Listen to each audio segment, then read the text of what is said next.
ਸਵਾਗਤ। ਮੈਂ ਹਰਜਿੰਦਰ ਸਿੰਘ ਰੰਧਾਵਾ, ਤੁਸੀਂ ਦੇਖ ਰਹੇ ਹੋ ਪੰਜਾਬ ਟੈਲੀਵਿਜ਼ਨ ਔਰ ਮੇਰੇ ਨਾਲ ਨੇ ਪ੍ਰੋਫੈਸਰ ਜਮਸ਼ੀਦ ਅਲੀ ਖਾਨ, ਸਾਬਕਾ ਡੀਨ ਪੰਜਾਬੀ ਯੂਨੀਵਰਸਿਟੀ ਪਟਿਆਲਾ, ਮਾਹਿਰ ਨੇ ਸਿਆਸੀ ਮਾਮਲਿਆਂ ਦੇ। ਇਹਨਾਂ ਕੋਲ ਜਾਣਾਂਗੇ ਕਾਫੀ ਸਾਰੀਆਂ ਚੀਜ਼ਾਂ ਔਰ ਇਹਨਾਂ ਦੇ ਨਾਲ ਨੇ ਰਜੀਵ ਭਾਸਕਰ, ਸੀਨੀਅਰ ਜਰਨਲਿਸਟ। ਮੈਂ ਦੋਨਾਂ ਨੂੰ ਜੀ ਆਇਆਂ ਆਖਦਾ। ਧੰਨਵਾਦ ਜੀ। ਜਿਉਂ-ਜਿਉਂ ਪੰਜਾਬ ਚੋਣਾਂ ਦੇ ਨੇੜੇ ਢੁੱਕ ਰਿਹਾ, ਤਿਉਂ-ਤਿਉਂ ਘਟਨਾਵਾਂ ਤੇਜ਼ੀ ਨਾਲ ਵਾਪਰ ਰਹੀਆਂ। ਚੀਜ਼ਾਂ ਇੰਨੀ ਤੇਜ਼ੀ ਨਾਲ ਵਾਪਰ ਰਹੀਆਂ ਕਿ ਸਾਡੇ ਦਿਮਾਗ ਸੁੰਨ ਹੋਣ ਤੱਕ ਚਲੇ ਜਾਂਦੇ ਆ। ਬੀਤੇ ਕੱਲ ਜਦੋਂ ਸਕਰੀਨਿੰਗ ਕਮੇਟੀ ਦੀ ਕਾਂਗਰਸ ਦੀ ਮੀਟਿੰਗ ਹੋ ਰਹੀ ਸੀਗੀ, ਪੰਜਾਬ ਦੇ ਤਿੰਨ ਧਰੰਤਰ ਨਵਜੋਤ ਸਿੰਘ ਸਿੱਧੂ, ਸੁਨੀਲ ਜਾਖੜ ਤੇ ਮੁੱਖ ਮੰਤਰੀ ਚਰਨਜੀਤ ਸਿੰਘ ਚੰਨੀ ਸ਼੍ਰੀਮਤੀ ਸੋਨੀਆ ਗਾਂਧੀ ਦੀ ਹਾਜ਼ਰੀ 'ਚ ਹਾਜ਼ਰ ਸਨ। ਸਭ ਤੋਂ ਪਹਿਲਾਂ ਜਦੋਂ ਭੋਆ ਵਾਲੀ ਸੀਟ ਦੇ ਉੱਤੇ ਗੱਲ ਸ਼ੁਰੂ ਹੁੰਦੀ ਆ, ਰੌਲਾ ਪੈ ਜਾਂਦਾ। ਸੁਨੀਲ ਜਾਖੜ ਵੀਟੋ ਕਰ ਦਿੰਦੇ ਆ ਜਿਸ ਉਮੀਦਵਾਰ ਨੂੰ ਚਰਨਜੀਤ ਸਿੰਘ ਚੰਨੀ ਸਪੋਰਟ ਕਰ ਰਹੇ ਸੀ, ਜਿਹਦੇ ਨਾਲ ਕਈ ਵਿਵਾਦ ਜੁੜੇ ਹੋਏ ਆ। ਔਰ ਖਾਸ ਤੌਰ ਤੇ ਜਦੋਂ ਬਿਕਰਮ ਸਿੰਘ ਮਜੀਠੀਆ ਚੰਡੀਗੜ੍ਹ ਦੇ ਵਿੱਚ ਪ੍ਰੈਸ ਕਾਨਫਰੰਸ ਕਰਕੇ ਚੰਨੀ ਤੇ ਇਲਜ਼ਾਮ ਲਾ ਰਹੇ ਸੀ, ਉਸੇ ਵੇਲੇ ਹੀ ਮਾਫੀਆਜ਼ ਨੂੰ ਲੈ ਕੇ ਸਕਰੀਨਿੰਗ ਕਮੇਟੀ ਦੇ ਵਿੱਚ ਰੌਲਾ ਪੈ ਰਿਹਾ ਸੀ ਕਿ ਕਿਹੋ ਜਿਹਾ ਇਤਫਾਕ ਹੈ। ਔਰ ਸੁਨੀਲ ਜਾਖੜ ਲੱਤ ਡਾਹ ਕੇ ਆਪਣੀ ਗੱਲ ਰੱਖਦੇ ਆ ਤੇ ਉਦੋਂ ਹੀ ਨਵਜੋਤ ਸਿੰਘ ਸਿੱਧੂ ਸੁਨੀਲ ਜਾਖੜ ਨੂੰ ਬੈਕ ਕਰਦੇ ਆ, ਉਹਨਾਂ ਦੀ ਹਾਂ ਝਾਂ ਮਿਲਾਉਂਦੇ ਆ ਕਿ ਜਾਖੜ ਸਾਹਿਬ ਠੀਕ ਕਹਿ ਰਹੇ ਆ। ਉਸ ਤੋਂ ਬਾਅਦ ਅਗਲੀ ਗੱਲ ਖੇਮਕਰਨ ਸੀਟ ਦੇ ਉੱਤੇ ਵੀ ਰੌਲਾ ਪੈਂਦਾ ਹੈ ਔਰ ਤਿੰਨ ਦੇ ਵਿੱਚੋਂ ਪੰਜਾਬ ਦੇ ਤਿੰਨ ਲੀਡਰਾਂ ਚੋਂ ਤਿੰਨ ਚਿਹਰੇ ਕਾਂਗਰਸ ਨੇ ਦਿੱਤੇ, ਦੋ ਇੱਕ ਪਾਸੇ ਝੁਕਦੇ ਨਜ਼ਰ ਆਉਂਦੇ ਆ। ਇਹ ਅੰਦਰ ਦੀ ਖਬਰ ਇੱਥੇ ਗੱਲ ਕਰਾਂਗੇ। ਦੂਜੇ ਬੰਨੇ ਅੱਜ ਜਦੋਂ ਕੇਜਰੀਵਾਲ ਸਾਹਿਬ ਇਹ ਕਹਿੰਦੇ ਨੇ, ਕਿਉਂਕਿ ਕੇਜਰੀਵਾਲ ਔਰ ਉਹਨਾਂ ਦੀ ਪਾਰਟੀ ਪੰਜਾਬ ਦੇ ਮੁੱਖ ਮੰਤਰੀ ਚੰਨੀ ਦੇ ਉੱਤੇ ਬਹੁਤ ਵੱਡੇ ਦੋਸ਼ ਲਾ ਰਹੀ ਹੈ, ਪੈਸਿਆਂ ਦੇ ਨਾਲ ਉਹਨਾਂ ਦੀ ਫੋਟੋ ਲਾ ਕੇ। ਮਾਈਨਿੰਗ ਮਾਫੀਏ ਤੋਂ ਲੈ ਕੇ ਬਾਕੀ ਮਾਫੀਆਸ ਤੇ ਸਰਗਣਾ ਕਹਿ ਰਹੇ, ਉਹਨਾਂ ਨੂੰ ਬੇਈਮਾਨ ਕਹਿ ਰਿਹਾ। ਉਸ ਵੇਲੇ ਕਹਿ ਰਿਹਾ ਸਾਡੇ ਮੰਤਰੀ ਸਤਿੰਦਰ ਜੈਨ ਨੂੰ ਈਡੀ ਗ੍ਰਿਫਤਾਰ ਕਰ ਸਕਦੀ ਆ। ਆ ਕਿਆ ਝੋਲ ਆ ਕਿ Aam Aadmi party social media ਤੇ ਜ਼ਬਰਦਸਤ ਕੰਪੇਨ ਕਰਕੇ ਪੰਜਾਬ ਦੇ ਵਿੱਚ ਚੋਣਾਂ ਦੇ ਨਜ਼ਰੀਏ ਤੋਂ ਕੰਪੇਨ 'ਚ ਐਜ ਲੈ ਚੁੱਕੀ ਆ, ਜਾਂ ਅਗਲੇ ਡਰ ਇੱਕੋ ਜਿਹੀ ਮਾਪਦੰਡ, ਇੱਕੋ ਵੇਲੇ ਇੱਕੋ ਤਰ੍ਹਾਂ ਦੀਆਂ ਗੱਲਾਂ। ਤੀਜੀ ਗੱਲ, ਅਕਾਲੀ ਦਲ ਔਰ ਬੀਜੇਪੀ ਅੱਡ ਹੋਣ ਦੇ ਬਾਵਜੂਦ ਜੇ ਅਕਾਲੀ ਦਲ ਕਾਲਕਾ ਦੇ ਰੂਪ 'ਚ ਦਿੱਲੀ ਸਿੱਖ ਗੁਰਦੁਆਰਾ ਮੈਨੇਜਮੈਂਟ ਕਮੇਟੀ ਦੇ ਪ੍ਰਧਾਨ ਵਜੋਂ ਨਾਮਜ਼ਦ ਜਾਂ ਚੋਣ ਦੇ ਵਿੱਚ ਸਫਲ ਕਰਵਾ ਲੈਂਦੀ ਹੈ ਆਪਣਾ ਬੰਦਾ, ਤਾਂ ਗੱਲ ਤਾਂ ਤੋਰੀ ਪੈਣੀ ਆ ਕਿ ਮਨਜਿੰਦਰ ਸਿੰਘ ਸਿਰਸਾ ਕੋਲ ਸਭ ਤੋਂ ਵੱਧ ਮੈਂਬਰ ਸੀ ਔਰ ਮਨਜਿੰਦਰ ਸਿੰਘ ਸਿਰਸਾ ਭਾਜਪਾ ਦੇ ਨੇ। ਤੇ ਜੇ ਕਾਲਕਾ ਉੱਥੋਂ ਪ੍ਰਧਾਨ ਬਣਦੇ ਆ, ਹਾਲਾਂਕਿ ਕਿਆਸ ਰਾਈਆਂ ਤੇ ਕਨਸੋਆ ਇਹ ਵੀ ਸੀ ਕਿ ਸਰਨਾ ਜੀਕੇ ਔਰ ਬਾਦਲਾਂ ਦੇ ਵਿੱਚ ਗਿੱਟਮਿੱਟ ਵੀ ਚੱਲਦੀ ਰਹੀ, ਤਾਂ ਫਿਰ ਦੇਖਣ ਵਾਲੀ ਗੱਲ ਆ। ਲੋਕ ਕਹਿਣਗੇ ਕਿ ਪੰਜਾਬ ਦੀ ਇਲੈਕਸ਼ਨ 'ਚ ਬੀਜੇਪੀ ਦਾ ਵੱਖਰੇ ਲੜਨ ਦਾ ਮਤਲਬ ਅਕਾਲੀ ਦਲ ਬੀਜੇਪੀ ਨੂੰ ਵੱਖਰਾ ਹੋ ਕੇ ਬਸਪਾ ਨਾਲ ਗੱਠਜੋੜ ਕਰਦਾ, ਇਹਦੇ ਕੀ ਅਰਥ ਬਣਦੇ ਆ? ਤਿੰਨ ਚਾਰ ਮਰਲਿਆਂ, ਤਿੰਨ ਚਾਰ ਮੁੱਦਿਆਂ, ਤਿੰਨ ਚਾਰ ਮਾਮਲਿਆਂ ਦੇ ਵਿੱਚ ਅੱਗੇ ਗੱਲ ਵਧਾਵਾਂਗੇ। ਬਹੁਤ ਦਿਲਚਸਪ ਚੋਣ ਮੁਹਿੰਮ ਹੋ ਗਈ ਆ। ਅਜੇ ਸੰਯੁਕਤ ਸਮਾਜ ਮੋਰਚੇ ਨੇ ਆਪਣੀ ਗੱਲ ਨੂੰ ਅੱਗੇ ਵਧਾਉਣਾ। ਮੈਂ ਪ੍ਰੋਫੈਸਰ ਸਾਹਿਬ ਕੋਲ ਉਹਨਾਂ ਅੰਕੜਿਆਂ ਨਾਲ ਜਾਣਾ ਹੈ ਜਿਨ੍ਹਾਂ ਦੇ ਵਿੱਚ ਉਹ ਕਹਿੰਦੇ ਕਿ ਆਮ ਆਦਮੀ ਪਾਰਟੀ ਦੇ ਸਾਹਮਣੇ ਜਦੋਂ ਕੋਈ ਵੱਖਰਾ ਅਲਾਇੰਸ ਖੜਾ ਹੋ ਜਾਂਦਾ, ਇਹਦੀ ਵੋਟ ਪ੍ਰਤੀਸ਼ਤ ਤੱਕ ਘਟਦੀ ਰਹੀ ਆ। ਇਸ ਵਾਰੀ ਸੰਯੁਕਤ ਸਮਾਜ ਮੋਰਚਾ ਕਿੰਨੇ ਕੁ ਪਾਣੀ 'ਚ ਆ ਔਰ ਆਮ ਆਦਮੀ ਪਾਰਟੀ ਲਹਿਰ ਦੇ ਉੱਤੇ ਚੜ ਕੇ ਵੀ ਜੇ ਕਿੱਥੇ ਖੜੀ ਹੈ ਉੱਤੇ ਗੱਲ ਕਰਾਂਗੇ। ਸਭ ਤੋਂ ਪਹਿਲਾਂ ਭਾਸਕਰ ਸਾਹਿਬ, ਸਕਰੀਨਿੰਗ ਕਮੇਟੀ ਦੇ ਵਿੱਚ ਕੱਲ ਜੋ ਕੁਝ ਹੋਇਆ, ਜਿਵੇਂ ਮੈਂ ਤੁਹਾਡੇ ਨਾਲ ਗੱਲ ਕੀਤੀ ਆ, ਮੈਨੂੰ ਦੱਸਿਓ ਖਾਂ ਕਿ ਇਸ ਵੇਲੇ ਕਾਂਗਰਸ ਦੇ ਵਿੱਚ ਦੋ ਚਿਹਰੇ ਇੱਕ ਪਾਸੇ ਇਹਨਾਂ ਮਾਮਲਿਆਂ ਦੇ ਵਿੱਚ ਔਰ ਚੰਨੀ ਸਾਹਿਬ ਇੱਕ ਪਾਸੇ ਖੜੇ ਨਜ਼ਰ ਆਉਂਦੇ ਆ। ਪੰਜਾਬ ਦੀ ਰਾਜਨੀਤੀ ਨੂੰ ਕਾਂਗਰਸ ਦੇ ਨਜ਼ਰੀਏ ਤੋਂ ਕਿਵੇਂ ਵੇਖੀਏ, ਜਿਹੜੀ ਇੱਕ ਵਾਰੀ ਪਹਿਲਾਂ ਇੰਜ ਲੱਗਦਾ ਸੀ ਕਿ ਸਰਕਾਰ ਬਣਾਈ, ਅੱਜ ਕਿੱਥੇ ਖੜੇ ਨੇ? ਇਹਨਾਂ ਲੜਾਈਆਂ ਦੇ ਵਿੱਚੋਂ ਕਾਂਗਰਸ ਕਿੰਨੀ ਕੁ ਨੁਕਸਾਨ 'ਚ ਜਾਵੇਗੀ? ਰੰਧਾਵਾ ਜੀ, ਜਿਹੜੀ ਕਾਂਗਰਸ ਦੇ ਵਿੱਚ ਬਾਹਰ ਦੀ ਲੜਾਈ ਹੈ, ਯਾਨੀ ਮੁੱਖ ਮੰਤਰੀ ਦੇ ਚਿਹਰੇ ਨੂੰ ਲੈ ਕੇ ਪੋਸਟਰ ਭਾਵੇਂ ਜਾਰੀ ਹੋ ਗਿਆ ਹੋਏ ਤਿੰਨ ਵਿਅਕਤੀਆਂ ਦਾ, ਜਿਹਦੇ ਵਿੱਚ ਜਾਖੜ ਸਾਹਿਬ, ਸਿੱਧੂ ਸਾਹਿਬ ਤੇ ਚੰਨੀ ਸਾਹਿਬ ਨਜ਼ਰ ਆਉਂਦੇ ਨੇ, ਪਰ ਇਹਨਾਂ ਤਿੰਨਾਂ ਦੇ ਵਿੱਚ ਲੜਾਈ ਹੈਗੀ ਹੈ, ਅਸੀਂ ਬਾਹਰੋਂ ਵੀ ਦੇਖ ਸਕਦੇ ਹਾਂ। ਪਰ ਜੋ ਕੁਝ ਅੰਦਰ ਹੋਇਆ, ਜਿਹਦੀ ਕੰਸੋ ਤੁਸੀਂ ਲੈ ਕੇ ਆਏ ਹੋ ਕਿ ਵੀ ਜਦ ਜ਼ਿਕਰ ਇੱਕ ਸੀਟ ਦਾ ਹੁੰਦਾ ਹੈ, ਉੱਥੇ ਉਸ ਸੀਟ ਦੇ ਜਿਹੜੇ ਕੈਂਡੀਡੇਟ ਨੂੰ ਗਾਂ ਅੱਗੇ ਕਰਨ ਦੀ ਕੋਸ਼ਿਸ਼ ਕੀਤੀ ਜਾ ਰਹੀ ਹੈ, ਉਹਦੇ ਉੱਤੇ ਮਾਈਨਿੰਗ ਦੇ ਬੜੇ ਜ਼ਬਰਦਸਤ ਐਲੀਗੇਸ਼ਨਸ ਹੈਗੇ ਨੇ। ਔਰ ਪਿਛਲੇ ਦਿਨੋਂ ਤੁਸੀਂ ਦੇਖਿਆ ਹੋਏਗਾ, ਇੱਕ ਮੁੰਡੇ ਨੂੰ ਉਹਨਾਂ ਨੇ ਕੁੱਟ ਵੀ ਦਿੱਤਾ ਸੀਗਾ। ਜਦ ਉਹਨੇ ਪੁੱਛਿਆ ਸੀ ਵੀ ਤੂੰ ਕੀਤਾ ਕੀ ਹੈ, ਉਹਨੂੰ ਨਾ ਕੋਲੇ ਬੁਲਾ ਕੇ ਜੇ ਥੱਪੜ ਮਾਰਨੇ ਸ਼ੁਰੂ ਕੀਤੇ। ਉਸ ਇਨਸੀਡੈਂਟ ਨੂੰ ਵੀ ਨਹੀਂ ਭੁੱਲਿਆ ਜਾ ਸਕਦਾ ਕਿ ਕੌਨਸਟੀਚੁਐਂਸੀ ਦੇ ਵਿੱਚ ਉਹਨਾਂ ਦਾ ਆਧਾਰ ਤੇ ਉਹਨਾਂ ਦਾ ਵਿਰੋਧ ਕਿੰਨਾ ਕੁ ਹੈਗਾ। ਉਸ ਗੱਲ ਦੇ ਉੱਤੇ ਚੰਨੀ ਉਹਨਾਂ ਦਾ ਸਪੋਰਟ ਕਰਨਾ ਔਰ ਨਵਜੋਤ ਸਿੰਘ ਸਿੱਧੂ ਉਹਨਾਂ ਦਾ ਔਰ ਸੁਨੀਲ ਜਾਖੜ ਉਹਨਾਂ ਦਾ ਵਿਰੋਧ ਕਰਨਾ, ਇਹ ਆਪਣੇ ਆਪ ਵਿੱਚ ਕਿਸੇ ਨਾ ਕਿਸੇ ਜਗ੍ਹਾ ਟਿਕਟ ਦੇਣ ਦੇ ਮਾਮਲੇ ਦੇ ਵਿੱਚ ਵੀ ਉਹਨਾਂ ਵਿਅਕਤੀਆਂ ਨੂੰ ਜਿਨ੍ਹਾਂ ਦਾ ਮਾਈਨਿੰਗ ਦੇ ਵਿੱਚ ਇਨਵੋਲਵ ਹੋਣ ਦਾ ਆਰੋਪ ਲੱਗਦਾ ਹੈ, ਉਹਨਾਂ ਦਾ ਚੰਨੀ ਉਹਨਾਂ ਨੂੰ ਅੱਗੇ ਵਧਾਉਣਾ ਔਰ ਦੂਜਿਆਂ ਦਾ ਅਪੋਜ਼ ਕਰਨਾ। ਇਹ ਤੇ ਸਿਰਫ ਤੁਸੀਂ ਦੋ ਸੀਟਾਂ ਦੀ ਗੱਲ ਕੀਤੀ ਹੈ ਜਿਹਦੇ ਵਿੱਚ ਖੇਮਕਰਨ ਦਾ ਵੀ ਨਾਂ ਹੈ, ਪਰ ਉਸ ਤੋਂ ਇਲਾਵਾ ਹਜੇ ਜਿਹੜੀ ਮੇਰੇ ਕੋਲ ਇਨਫੋਰਮੇਸ਼ਨ ਹੈਗੀ ਹੈ, ਘੱਟ ਤੋਂ ਘੱਟ 8 ਤੋਂ 10 ਸੀਟਾਂ ਹਜੇ ਵੀ ਜਿਹੜੀ 31 ਬਚੀ ਹੋਈ ਹੈ ਉਹਦੇ ਵਿੱਚ ਭਾਰੀ ਵਿਰੋਧ ਹੈਗਾ, ਜਿਹਦੇ ਵਿੱਚ 2 ਵਿਅਕਤੀ ਇੱਕ ਤਰਫ ਨਜ਼ਰ ਆਉਂਦੇ ਨੇ ਤੇ ਇੱਕ ਇਕੱਲਾ ਪੈਂਦਾ ਹੈ। ਪਰ ਚਲੋ ਇਹ ਵੀ ਸੁਣਨ ਨਹੀਂ ਜਾ ਰਿਹਾ ਕਿ 31 ਕੈਂਡੀਡੇਟਸ ਦੀ ਕੱਲ ਰਾਤ ਜਾਂ ਅੱਜ ਸਵੇਰੇ ਤਕਰੀਬਨ ਫਾਈਨਲਾਈਜੇਸ਼ਨ ਹੋ ਗਿਆ ਸੀਗਾ। ਵੇਟ ਕੀਤਾ ਜਾ ਰਿਹਾ ਸੀਗਾ ਕਿ ਜਦ ਪੰਜਾਬ ਲੋਕ ਕਾਂਗਰਸ ਦੇ ਕੈਪਟਨ ਅਮਰਿੰਦਰ ਸਿੰਘ ਆਪਣੀ ਟਿਕਟਾਂ ਅਨਾਉਂਸ ਕਰ ਦੇਣ, ਕਿਉਂਕਿ ਪਹਿਲੇ ਇਹ ਖਬਰ ਆ ਰਹੀ ਸੀ ਉਹ 37 ਸੀਟਾਂ ਅੱਜ ਅਨਾਉਂਸ ਕਰ ਦੇਣਗੇ, ਕੀਤੀਆਂ 22। ਉਹਨਾਂ 22 ਦੇ ਵਿੱਚ ਵੀ ਅਗਰ ਤੁਸੀਂ ਚਿਹਰਿਆਂ ਦੀ ਗੱਲ ਕਰੀਏ ਤਾਂ ਕੋਈ ਬਹੁਤਾ ਐਂਥੋਜ਼ੀਆਜ਼ਮ ਜਾਂ ਕੋਈ ਐਦਾਂ ਦੀ ਗੱਲ ਨਹੀਂ ਲੱਗਦੀ ਕਿ ਉਹ ਪੂਰਾ ਚੁਣਾਵ ਦੀ ਰਣਨੀਤੀ ਦਾ ਗਣਿਤ ਬਿਲਕੁਲ ਚੇਂਜ ਕਰ ਦੇਣਗੇ। ਪਰ ਹਜੇ ਲੜਾਈ ਜਾਰੀ ਹੈ। ਕਾਂਗਰਸ ਦਾ ਲਿਸਟ ਜਾਰੀ ਨਾ ਕਰਨਾ, ਔਰ ਜਿਹੜੀ ਇਨਫੋਰਮੇਸ਼ਨ ਤੁਹਾਡੇ ਕੋਲ ਹੈਗੀ ਹੈ, ਜਿਹੜੀ ਇਨਫੋਰਮੇਸ਼ਨ ਮੇਰੇ ਕੋਲ ਹੈਗੀ ਹੈ, 10 ਤੋਂ 11 ਸੀਟ ਦੇ ਵਿੱਚ ਹਜੇ ਵੀ ਪੇਚ ਅੜਿਆ ਹੋਇਆ ਹੈ। ਭਾਵੇਂ ਅਖਬਾਰਾਂ ਲਿਖ ਰਹੀਆਂ ਕਿ ਇਹ ਸੀਟਾਂ ਹੁਣ 5-7 ਰਹਿ ਗਈਆਂ, ਪਰ ਹਜੇ ਕਾਫੀ ਮਿਹਨਤ ਕਰਨੀ ਪੈਣੀ ਹੈ ਕੰਸੈਂਸਸ ਦੇ ਵਿੱਚ ਆਉਣ ਵਾਸਤੇ, ਕਿਉਂਕਿ ਲੋਕ ਉਹ ਇਨਵੋਲਵ ਨੇ ਜਿਨ੍ਹਾਂ ਦੇ ਉੱਤੇ ਆਰੋਪ ਹੀ ਨਹੀਂ, ਇੱਕ ਪਰਸੈਪਸ਼ਨ ਵੀ ਪੰਜਾਬ ਦੇ ਵਿੱਚ ਇੱਦਾਂ ਦੀ ਬਣ ਚੁੱਕੀ ਹੈ ਕਿ ਉਹ ਇਲੀਗਲ ਮਾਈਨਿੰਗ ਤੋਂ ਲੈ ਕੇ ਹੋਰ ਵੀ ਜਿਹੜੇ ਗੈਰ ਕਾਨੂੰਨੀ ਕਾਰੋਬਾਰ ਹੈਗੇ ਆ ਉਹਦੇ ਵਿੱਚ ਇਨਵੋਲਵ ਹੋਣ ਦੇ ਉਹਨਾਂ ਦੇ ਉੱਤੇ ਆਰੋਪ ਲੱਗਦੇ ਨੇ।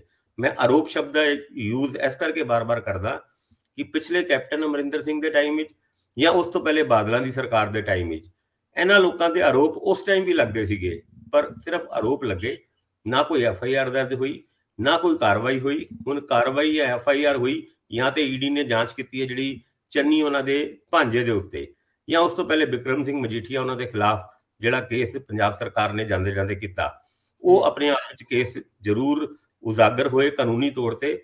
ਬਾਕੀ ਬਹੁਤ ਸਾਰੇ ਇੱਦਾਂ ਦੇ ਗੈਰ ਕਾਨੂੰਨੀ ਮਾਮਲਿਆਂ ਦੇ ਕੇਸ ਹੈਗੇ ਨੇ ਜਿਹਦੇ ਵਿੱਚ ਕੋਈ ਕਾਨੂੰਨੀ ਕਾਰਵਾਈ ਨਹੀਂ ਹੋਈ, ਜਿਹਦਾ ਜ਼ਿਕਰ ਕੱਲ੍ਹ ਕੈਪਟਨ ਅਮਰਿੰਦਰ ਸਿੰਘ ਨੇ ਆਪਣੇ ਇੰਟਰਵਿਊ ਦੇ ਦੌਰਾਨ ਵੀ ਕੀਤਾ ਕਿ ਜਦ ਮੈਂ ਚੰਡੀਗੜ੍ਹ ਤੋਂ ਉੜਿਆ ਸੀਗਾ 2018 ਦੇ ਵਿੱਚ, ਥੱਲੇ ਮੈਂ ਇਲੀਗਲ ਮਾਈਨਿੰਗ ਦੇਖੀ ਔਰ ਆ ਕੇ ਮੈਂ ਪਤਾ ਕੀਤਾ ਤੇ ਉਹਨਾਂ ਨੇ ਤੇ ਸਾਫ਼ ਸ਼ਬਦਾਂ ਦੇ ਵਿੱਚ ਇਹ ਗੱਲ ਕਹਿਤੀ ਕਿ ਉਹਦੇ ਵਿੱਚ ਚੰਨੀ ਉਹਨਾਂ ਦੀ ਇਨਵੋਲਵਮੈਂਟ ਸੀਗੀ। ਜਦ ਉਹਨਾਂ ਨੂੰ ਪੁੱਛਿਆ ਗਿਆ ਵੀ ਕੇਸ ਕਿਉਂ ਨਹੀਂ ਕੀਤਾ, ਉਹ ਇਹ ਕਹਿੰਦੇ ਨੇ ਸੋਨੀਆ ਗਾਂਧੀ ਨੂੰ ਮੈਂ ਭੇਜਿਆ ਕਿ ਵੀ ਆਹ ਹੈਗਾ ਕੀ ਕਰਨਾ ਚਾਹੀਦਾ ਹੈ, ਤੇ ਉਹ ਕਹਿੰਦੇ ਵੀ ਕੇਸ ਕਰੋ ਜਾਂ ਅੱਗੇ ਵਧਾਓ। ਉਹ ਕਹਿੰਦੇ ਜੀ ਮੈਨੂੰ ਫਿਰ ਉੱਤੋਂ ਤੋਂ ਲੈ ਕੇ ਥੱਲੇ ਤੱਕ ਸ਼ੁਰੂ ਕਰਨਾ ਪਏਗਾ। ਔਰ ਕਾਂਗਰਸ ਦੇ ਬਹੁਤ ਸਾਰੇ ਲੀਡਰਸ ਇਲੀਗਲ ਮਾਈਨਿੰਗ ਤੋਂ ਲੈ ਕੇ ਹੋਰ ਇਲੀਗਲ ਐਕਟੀਵਿਟੀਜ਼ ਦੇ ਵਿੱਚ ਇਨਵੋਲਵ ਹੈਗੇ ਨੇ। ਗੱਲ ਬੜੇ ਅੱਗੇ ਤੱਕ ਤੁਰ ਜਾਏਗੀ, ਫਿਰ ਸੋਨੀਆ ਗਾਂਧੀ ਨੇ ਇਸ ਮਾਮਲੇ ਦੀ ਚੁੱਪੀ ਧਾਰ ਲਈ। ਪਰ ਹੁਣ ਲੜਾਈ ਇਸ ਲਿਸਟ ਨੂੰ ਲੈ ਕੇ ਜਿਹੜੀ ਹੋ ਰਹੀ ਹੈ ਉਹਨਾਂ ਆਰੋਪਾਂ ਦੇ ਕਰਕੇ ਹੀ ਹੋ ਰਹੀ ਹੈ, ਜਿਹਦੀ ਲਿਸਟ 30 MLAਆਂ ਦੀ, ਜਿਹਦੇ ਵਿੱਚ ਕੁਝ ਮੰਤਰੀ ਵੀ ਇਨਵੋਲਵ ਸੀਗੇ, ਉਹਦੀ ਲਿਸਟ ਜਾਂਦੇ ਜਾਂਦੇ ਕੈਪਟਨ ਅਮਰਿੰਦਰ ਸਿੰਘ ਜਾ ਕੇ ਬਲਕਿ ਉਹ ਕੇਂਦਰ ਸਰਕਾਰ ਨੂੰ ਫੜਾ ਗਏ ਸੀਗੇ ਔਰ ਉਹਦੇ ਤੇ ਕਾਰਵਾਈ ਸ਼ੁਰੂ ਹੋਈ ਹੈ। ਭਾਸਕਰ ਸਾਹਿਬ, ਕੈਪਟਨ ਅਮਰਿੰਦਰ ਸਿੰਘ ਤੇ BJP ਲਈ ਲਾਇਬਿਲਿਟੀ ਬਣ ਗਏ ਆ। ਜਿਹੜੇ ਉਮੀਦਵਾਰ ਉਹਨਾਂ ਨੇ ਅੱਜ ਦਿੱਤੇ ਨੇ, ਇਹ ਉਮੀਦਵਾਰ ਨਾ ਹੋ ਕੇ, ਮੈਂ ਮਾਫੀ ਚਾਹੁੰਦਾ, ਅਸੀਂ ਇਹੋ ਜਿਹੀ ਟਿੱਪਣੀ ਨਹੀਂ ਕਰ ਸਕਦੇ, ਲੇਕਿਨ ਇਹਨੂੰ ਕੋਈ ਸੀਰੀਅਸ ਤੌਰ ਤੇ ਇਲੈਕਸ਼ਨ ਲੜਨ ਵਾਲੀ ਗੱਲ ਨਹੀਂ ਕਿਹਾ ਜਾਂਦਾ। ਮੈਂ ਰਿਪੀਟ ਕਰੂੰਗਾ ਇਸ ਗੱਲ ਨੂੰ ਕਿ ਉਹ ਭਾਰ ਬਣ ਗਿਆ, ਬੋਝ ਬਣ ਗਿਆ BJP ਲਈ। ਪਤਾ ਨਹੀਂ ਨਰਿੰਦਰ ਮੋਦੀ ਮਾਣਯੋਗ ਪ੍ਰਧਾਨ ਮੰਤਰੀ ਦੇਸ਼ ਦੇ ਕਿਹੜੀ ਦੋਸਤੀ ਨਿਭਾ ਰਹੇ ਆ ਜਿਹਦੇ ਵਿੱਚ ਉਹ BJP ਨੂੰ ਵੀ ਡੂੰਘੇ ਪਾਣੀ 'ਚ ਲੈ ਕੇ ਜਾ ਰਹੇ ਆ। ਵੋਟ ਪ੍ਰਤੀਸ਼ਤਤਾ ਇਸ ਗੱਠਜੋੜ ਦੀ ਡਿੱਗਣੀ ਆ। ਦੂਜੀ ਗੱਲ, ਇਹਨਾਂ ਨਾਲੋਂ ਤਾਂ ਸਰਦਾਰ ਸੁਖਦੇਵ ਸਿੰਘ ਢੀਂਡਸਾ ਕੋਲ ਬਹੁਤ ਬਿਹਤਰ ਕੈਂਡੀਡੇਟ ਸੀ। ਉਹਨਾਂ ਕੋਲ ਬਹੁਤ ਵੱਡੇ ਕੱਦ ਦੇ ਆਗੂ ਸੀ ਜਿਹੜੇ ਟਿਕਟ ਮਿਲਣ ਨੂੰ ਰਹਿ ਗਏ ਨੇ। ਅਗਲੇ ਦਿਨਾਂ 'ਚ ਕੀ ਹੋਣ ਵਾਲਾ, ਅਸੀਂ ਹੁਣ ਪੁੱਛਦੇ ਹਾਂ ਜਮਸ਼ੀਦ ਅਲੀ ਖਾਨ ਸਾਹਿਬ, ਪ੍ਰੋਫੈਸਰ ਸਾਹਿਬ ਕੋਲੋਂ, ਕਿ ਸੱਚਮੁੱਚ ਇਸ ਤਰ੍ਹਾਂ ਵੀ ਇਲੈਕਸ਼ਨਾਂ ਲੜੀਆਂ ਜਾਂਦੀਆਂ ਨੇ। ਕੈਪਟਨ ਅਮਰਿੰਦਰ ਸਿੰਘ ਬਿਲਕੁਲ ਹੀ ਉਮਰ ਦਰਾਜ ਹੋਣ ਕਰਕੇ ਜਾਂ ਹੋਰ ਕਾਰਨਾਂ ਕਰਕੇ ਮੈਂ ਉਹਨਾਂ ਨੂੰ ਕੋਈ ਬਹੁਤ ਸੀਰੀਅਸ ਇਹ ਇਲੈਕਸ਼ਨ ਦੇ ਵਿੱਚ ਨਹੀਂ ਮੰਨ ਰਿਹਾ। ਮੈਂ ਹੁਣ ਇਸ ਗੱਲ ਤੇ ਆਉਣਾ ਚਾਹੁੰਦਾ ਹੈ, ਪ੍ਰੋਫੈਸਰ ਸਾਹਿਬ ਮੈਨੂੰ ਇਹ ਜ਼ਰੂਰ ਦੱਸੋ ਕਿ ਆਮ ਆਦਮੀ ਪਾਰਟੀ ਇੱਕ ਵਾਰੀ ਫਿਰ ਹਵਾ ਤੇ ਚੜ ਕੇ ਲਹਿਰ ਦੇ ਸਿਰ ਤੇ, ਸੋਸ਼ਲ ਮੀਡੀਆ ਦੀ ਲਹਿਰ ਦੇ ਸਿਰ ਤੇ ਅੱਗੇ ਵਧਣਾ ਚਾਹੁੰਦੀ ਹੈ। ਪੰਜਾਬ ਦੇ ਵਿੱਚ ਹੁਣ ਦਾ ਚੋਣ ਦ੍ਰਿਸ਼, ਜੇਕਰ ਅਸੀਂ ਸਾਰੇ ਦੇ ਸਾਰੇ ਸਰਵੇ, 3 ਤੋਂ 4 ਸਰਵੇ ਸਾਹਮਣੇ ਪਏ ਆ ਜਿਹੜੇ ਆਮ ਆਦਮੀ ਪਾਰਟੀ ਨੂੰ 3 ਸਾਫ਼ ਲਫ਼ਜ਼ਾਂ 'ਚ ਸਰਕਾਰ ਦੇ ਨੇੜੇ ਦਿਖਾ ਰਹੇ ਆ, ਲੇਕਿਨ ਅੰਕੜਿਆਂ ਦੀ ਗੇਮ 'ਚ ਚੋਣ ਕਮਿਸ਼ਨ ਦੀਆਂ ਵੈਬਸਾਈਟਾਂ ਤੇ ਪਏ ਵੋਟ ਪ੍ਰਤੀਸ਼ਤਤਾ ਦੇ ਜਿਹੜੇ ਅੰਕੜੇ ਉਹਨਾਂ ਦੇ ਨਜ਼ਰੀਏ ਤੋਂ ਔਰ ਵਰਗੀਕਰਨ ਦੇ ਨਜ਼ਰੀਏ ਤੋਂ, ਹਾਲਾਂਕਿ ਚੰਨੀ ਸਾਹਿਬ ਨੂੰ ਵੀ ਦਲਿਤ ਵੋਟ ਦੇ ਨੇੜੇ ਰੱਖ ਕੇ ਕਾਂਗਰਸ ਦਾ ਲੀਡਰ ਮੰਨਿਆ ਜਾ ਰਿਹਾ। ਇਸੇ ਕਰਕੇ ਉਹ ਜਿਸ ਸੀਟ, ਪਹਿਲੀ ਸੀਟ ਦਾ ਅਸੀਂ ਜ਼ਿਕਰ ਕੀਤਾ ਸੀ, ਉੱਥੇ ਵੀ ਇਹੀ ਗੱਲ ਕਹਿੰਦੇ ਆ ਕਿ ਸਾਡੇ ਤਾਂ ਜੀ ਉਹ ਤਗੜੇ ਧਾਕੜ ਬੰਦੇ ਪੁਰਾਣੇ। ਹੁਣ ਸਵਾਲ ਇਹ ਆ ਕਿ ਕੀ ਇਸ ਸਿਚੁਏਸ਼ਨ 'ਚ ਆਮ ਆਦਮੀ ਪਾਰਟੀ ਨੂੰ ਅਸੀਂ ਅੰਕੜਿਆਂ ਦੇ ਨਜ਼ਰੀਏ ਤੋਂ ਪੰਜਾਬ ਦੇ ਵਿੱਚ ਵਿਧਾਨ ਸਭਾ ਦੀਆਂ ਪੌੜੀਆਂ ਬਤੌਰ ਜੇਤੂ ਚੜ੍ਹਦੇ ਵੇਖ ਰਹੇ ਆ? ਕੀ ਕਹਿੰਦੇ ਹੋ? ਦੇਖੋ ਰੰਧਾਵਾ ਸਾਹਿਬ, ਜਿਸ ਤਰ੍ਹਾਂ ਤੁਸੀਂ ਖੁਦ ਹੀ ਫਰਮਾਇਆ ਹੈ ਕਿ ਜਿੰਨੇ ਵੀ ਸਰਵੇ ਹਜੇ ਤੱਕ ਆਏ ਹੈਗੇ ਉਹਨਾਂ ਦੇ ਵਿੱਚ ਆਮ ਆਦਮੀ ਪਾਰਟੀ ਨੂੰ ਲੀਡਿੰਗ ਪਾਰਟੀ ਦੇ ਤੌਰ ਤੇ ਦਿਖਾਇਆ ਗਿਆ ਹੈ। ਲੇਕਿਨ ਮੈਨੂੰ ਇਹ ਲੱਗਦਾ ਜੇ ਅਸੀਂ ਅੰਕੜਿਆਂ ਦੇ ਨਾਲ ਇਹਨਾਂ ਦਾ ਮੇਲ ਕਰੀਏ ਤਾਂ ਇਹ ਗਰਾਊਂਡ ਰਿਐਲਿਟੀ ਦੇ ਹਿਸਾਬ ਨਾਲ ਸ਼ਾਇਦ ਸਹੀ ਨਹੀਂ ਲੱਗਦਾ। ਪਹਿਲਾਂ ਵੀ ਜਿਵੇਂ ਕਈ ਵਾਰੀ ਗੱਲ ਹੋ ਚੁੱਕੀ ਹੈ ਕਿ ਆਮ ਆਦਮੀ ਪਾਰਟੀ ਦੀ ਜਦ ਹਵਾ ਦੀ ਗੱਲ ਹੁੰਦੀ ਹੈ ਤਾਂ ਸਿਰਫ ਮਾਲਵਾ ਖੇਤਰ ਨੂੰ ਧਿਆਨ ਦੇ ਵਿੱਚ ਰੱਖ ਲਿਆ ਜਾਂਦਾ। ਪੰਜਾਬ ਦੇ ਵਿੱਚ 3 ਖੇਤਰ ਹੈਗੇ, 3 ਰੀਜਨ ਹੈਗੇ, ਮਾਲਵਾ, ਮਾਝਾ, ਦੁਆਬਾ। ਮਾਲਵਾ ਦੇ ਵਿੱਚ 69 ਸੀਟਾਂ ਹੈਗੀਆਂ, ਕਈ ਵਾਰੀ ਗੱਲ ਹੋ ਚੁੱਕੀ। ਮਾਝੇ ਦੇ ਵਿੱਚ 25 ਹੈਗੀਆਂ ਤੇ ਦੁਆਬੇ ਦੇ ਵਿੱਚ 23 ਹੈਗੀਆਂ। 2014 ਤੋਂ ਲੈ ਕੇ ਅੱਜ ਤੱਕ ਦੇਖ ਲਓ, ਜਿਹੜਾ ਆਮ ਆਦਮੀ ਪਾਰਟੀ ਦਾ ਜ਼ਿਆਦਾਤਰ ਆਧਾਰ ਰਿਹਾ ਹੈ ਉਹ ਮਾਲਵਾ ਖੇਤਰ ਦੇ ਵਿੱਚ ਰਿਹਾ। ਔਰ ਇੱਥੇ ਇੱਕ ਜੇ ਹੋਰ ਵੀ ਬਾਰੀਕੀ ਦੇ ਵਿੱਚ ਜਾ ਕੇ ਦੇਖੀਏ, ਸ਼ਾਇਦ ਉਹ ਚੀਜ਼ ਨੂੰ ਵੀ ਨਜ਼ਰਅੰਦਾਜ਼ ਕੀਤਾ ਜਾਂਦਾ ਹੈ। ਆਪਾਂ ਕਹਿ ਦਿੰਦੇ ਹਾਂ ਕਿ ਮਾਲਵਾ ਖੇਤਰ ਜਿਹੜਾ ਹੈ ਆਮ ਆਦਮੀ ਪਾਰਟੀ ਦਾ ਸਟਰੋਂਗ ਹੋਲਡ ਹੈ, ਲੇਕਿਨ ਇਹਦੇ ਵਿੱਚ ਵੀ ਕਈ ਏਰੀਆਜ਼ ਐਸੇ ਹੈਗੇ ਮਾਲਵੇ ਦੇ ਵਿੱਚ ਵੀ ਜਿੱਥੇ ਆਮ ਆਦਮੀ ਪਾਰਟੀ ਦਾ ਕੋਈ ਜ਼ਿਆਦਾ ਅੱਛਾ ਆਧਾਰ ਨਹੀਂ ਹੈ। ਜਿਵੇਂ ਖਾਸ ਤੌਰ ਤੇ ਮੈਂ 3 ਡਿਸਟ੍ਰਿਕਟਸ ਦੀ ਗੱਲ ਕਰਦਾ ਮਾਲਵਾ ਦੇ ਦੀ, ਇੱਕ ਫਿਰੋਜ਼ਪੁਰ, ਫਾਜ਼ਿਲਕਾ ਤੇ ਮੁਕਤਸਰ। ਇਹ 3 ਡਿਸਟ੍ਰਿਕਟ ਐਸੇ ਹੈਗੇ ਤਕਰੀਬਨ 14-15 ਸੀਟਾਂ ਬਣ ਜਾਂਦੀਆਂ ਹੈਗੀਆਂ ਜਿਨ੍ਹਾਂ ਦੇ ਵਿੱਚ ਆਮ ਆਦਮੀ ਪਾਰਟੀ ਨੂੰ ਕਦੇ ਕੋਈ ਜ਼ਿਆਦਾ ਰਿਸਪੌਂਸ ਨਹੀਂ ਮਿਲਿਆ। ਨਾ ਉੱਥੇ ਕੋਈ ਸੀਟ ਜਿੱਤੀ ਹੈ ਤੇ ਨਾ ਸੈਕੰਡ ਨੰਬਰ ਤੇ ਆਏ ਹੈਗੇ। ਬਾਕੀ ਦੁਆਬਾ ਤੇ ਮਾਝਾ ਦੇ ਵਿੱਚ ਤਾਂ ਇਹ ਵੀਕ ਹੈਗੇ। ਦੁਆਬਾ ਦੇ ਵਿੱਚ ਥੋੜਾ ਜਿਹਾ ਬੇਸ ਠੀਕ ਹੈ, ਲੇਕਿਨ ਜਿਹੜਾ ਮਾਝਾ ਹੈ ਉਹਦੇ ਵਿੱਚ ਕੋਈ ਜ਼ਿਆਦਾ ਆਧਾਰ ਨਹੀਂ ਹੈ। ਇਹ ਜਿਹੜੀ ਗਰਾਊਂਡ ਰਿਐਲਿਟੀ ਹੈ। ਔਰ ਇੱਕ ਹੋਰ ਅਸੀਂ ਗਰਾਊਂਡ ਰਿਐਲਿਟੀ ਦੀ ਗੱਲ ਕਰਦੇ ਹਾਂ ਕਿਉਂਕਿ ਡਾਟਾ ਕੁਝ ਹੋਰ ਇੰਡੀਕੇਟ ਕਰਦਾ ਹੈ ਤੇ ਜਿਹੜੇ ਸਰਵੇ ਹੈਗੇ ਉਹ ਹੋਰ ਤਰ੍ਹਾਂ ਦੇ ਆਉਂਦੇ ਹੈਗੇ। ਮੈਨੂੰ ਲੱਗਦਾ ਕਿ ਸਰਵੇ ਜਿਹੜੇ ਹੈਗੇ ਜ਼ਿਆਦਾਤਰ ਸੋਸ਼ਲ ਮੀਡੀਆ ਤੇ ਆਧਾਰਿਤ ਹੁੰਦੇ ਨੇ, ਜਿਹੜੇ ਰਿਐਲਿਟੀ ਨੂੰ ਡਿਪਿਕਟ ਨਹੀਂ ਕਰਦੇ। ਰਿਐਲਿਟੀ ਕੀ ਹੈ ਕਿ ਜਦ ਤਾਂ ਆਮ ਆਦਮੀ ਪਾਰਟੀ ਟ੍ਰੈਡੀਸ਼ਨਲ ਪਾਰਟੀਆਂ ਦੀ ਇਕਲੌਤੀ ਜਿਹੜੀ ਹੈਗੀ ਕੰਪੀਟੀਟਰ ਹੁੰਦੀ ਹੈ। ਜਿਵੇਂ ਅਸੀਂ 2014 ਦੀ ਗੱਲ ਕਰ ਲਈਏ ਕਿ 2 ਟ੍ਰੈਡੀਸ਼ਨਲ ਪਾਰਟੀਆਂ ਸੀ, ਅਕਾਲੀ ਦਲ ਬੀਜੇਪੀ ਅਲਾਇੰਸ ਤੇ ਇੱਕ ਕਾਂਗਰਸ। ਉਹਨਾਂ ਦੇ ਮੁਕਾਬਲੇ ਦੇ ਵਿੱਚ ਆਮ ਆਦਮੀ ਪਾਰਟੀ ਖੜੀ ਸੀ। ਲੋਕ ਟ੍ਰੈਡੀਸ਼ਨਲ ਪਾਰਟੀਆਂ ਤੋਂ ਦੁਖੀ ਸੀ, ਇਸ ਕਰਕੇ ਆਮ ਆਦਮੀ ਪਾਰਟੀ ਨੂੰ ਇੱਕਦਮ ਰਿਸਪੌਂਸ ਮਿਲ ਗਿਆ। 13 ਦੇ ਵਿੱਚੋਂ 4 ਲੋਕ ਸਭਾ ਸੀਟਾਂ ਆ ਗਈਆਂ, 34 ਜਿਹੜੀਆਂ ਸੀ ਉਹ ਅਸੈਂਬਲੀਆਂ ਤੇ ਲੀਡ ਕਰ ਗਏ ਤੇ ਜਿਹੜੀ ਤਕਰੀਬਨ 10 ਕੌਂਸਟੀਚੁਐਂਸੀਆਂ ਐਸੀਆਂ ਸੀ ਜਿਨ੍ਹਾਂ ਦੇ ਵਿੱਚ ਸੈਕੰਡ ਆ ਗਈ ਤੇ 24.40% ਵੋਟ ਲੈ ਗਏ ਆਮ ਆਦਮੀ ਪਾਰਟੀ ਵਾਲੇ, ਜਿਹੜੇ ਇੱਕ ਬਹੁਤ ਅੱਛੀ ਖਾਸੀ ਪਰਫਾਰਮੈਂਸ ਸੀ। ਉਸ ਤੋਂ ਬਾਅਦ 2017 ਆ ਗਿਆ। 2017 ਦੇ ਵਿੱਚ ਵੀ ਇਹੀ ਪੋਜੀਸ਼ਨ ਸੀ ਕਿ ਇੱਕ ਪਾਸੇ 2 ਟ੍ਰੈਡੀਸ਼ਨਲ ਪਾਰਟੀਆਂ ਤੇ ਤੀਸਰੇ ਪਾਸੇ ਆਮ ਆਦਮੀ ਪਾਰਟੀ। ਉਹਦੇ ਵਿੱਚ ਆਮ ਆਦਮੀ ਪਾਰਟੀ ਨੂੰ ਫੇਰ ਬੜਾ ਅੱਛਾ ਰਿਸਪੌਂਸ ਮਿਲਿਆ, 20 ਸੀਟਾਂ ਤਾਂ ਜਿੱਤ ਗਏ ਤੇ 26 ਸੀਟਾਂ ਤੇ ਰਨਰ ਅਪ ਰਹੇ ਔਰ 23.72 ਜਿਹੜੀਆਂ ਵੋਟਾਂ ਉਹ ਮਿਲੀਆਂ। ਲੇਕਿਨ ਹੁਣ ਅਸੀਂ ਜਿਹੜੀ ਗੱਲ ਕਰਦੇ ਹਾਂ, ਜਿਹੜਾ ਮੁੱਦਾ ਅਸਲੀ ਬਣਦਾ ਹੈ ਕਿ ਜਦ ਟ੍ਰੈਡੀਸ਼ਨਲ ਪਾਰਟੀਆਂ ਦੇ ਨਾਲ ਆਮ ਆਦਮੀ ਪਾਰਟੀ ਤੋਂ ਇਲਾਵਾ ਕੋਈ ਹੋਰ ਵੀ ਇੱਕ ਪੋਲੀਟੀਕਲ ਪਾਰਟੀ ਜਿਹੜੀ ਹੈ ਉਹ ਬਦਲ ਦੇ ਤੌਰ ਤੇ ਆਪਣੇ ਆਪ ਨੂੰ ਪੇਸ਼ ਕਰਦੀ ਹੈ ਤਾਂ ਆਮ ਆਦਮੀ ਪਾਰਟੀ ਦਾ ਗ੍ਰਾਫ ਬਹੁਤ ਨੀਚੇ ਚਲਿਆ ਜਾਂਦਾ ਹੈ। ਅਸੀਂ 2019 ਦੀਆਂ ਲੋਕ ਸਭਾ ਇਲੈਕਸ਼ਨਸ ਦੀ ਗੱਲ ਕਰਦੇ ਹਾਂ। 2019 ਦੀਆਂ ਲੋਕ ਸਭਾ ਇਲੈਕਸ਼ਨਸ ਦੇ ਵਿੱਚ 2 ਟ੍ਰੈਡੀਸ਼ਨਲ ਅਲਾਇੰਸਿਸ ਤੋਂ ਇਲਾਵਾ ਜਾਂ ਪਾਰਟੀਆਂ ਤੋਂ ਇਲਾਵਾ ਇੱਕ ਤੀਸਰਾ ਫਰੰਟ ਵੀ ਬਣਿਆ ਸੀ, ਤੁਹਾਨੂੰ ਯਾਦ ਹੋਣਾ, ਜਿਹਨੂੰ ਕਹਿੰਦੇ ਸੀ ਪੰਜਾਬ ਡੈਮੋਕ੍ਰੈਟਿਕ ਅਲਾਇੰਸ।